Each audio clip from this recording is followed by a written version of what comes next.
Drained.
यहाँ चाहिँ यस्तो मकान बनाउँदै गरेको अवस्थाले गर्दाखेरि बाटो अलिकति माटो यहाँ माथि हालेको भएर यस्तो भइराखेको छ।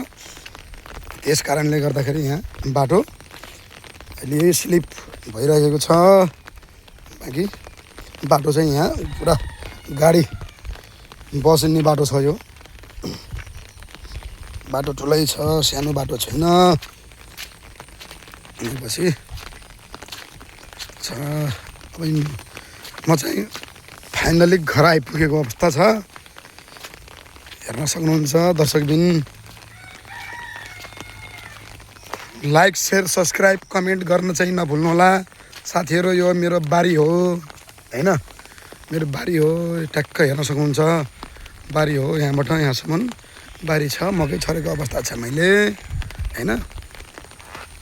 बारी छ, माथिबाट छतमा जाँदैछ। तरकारीहरूको झालहरू सबै माथि जाँदैछ। यसरी हेर्न सक्नुहुन्छ दर्शकबिन। अनि अब यताबाट पारी चाहिँ मेरो कान्छो भाइको घर हो। एउटै कलर लगाएको छ कान्छो भाइको घर र मेरो घर। हेर्न सक्नुहुन्छ साथीहरू। अब यतातिर साथीको घर हो यो। यतातिर मेरो चाहिँ घर हो होइन। यतातिर फुलसुल लगाएर यसरी यतातिर आउँदैछ अब यो होइन। यो इनार हो। इनार दाङतिर इनार खन्ने चलन हुन्छ। इनार भित्र इनार पानी हुन्छ यसमा हेर्न सक्नुहुन्छ।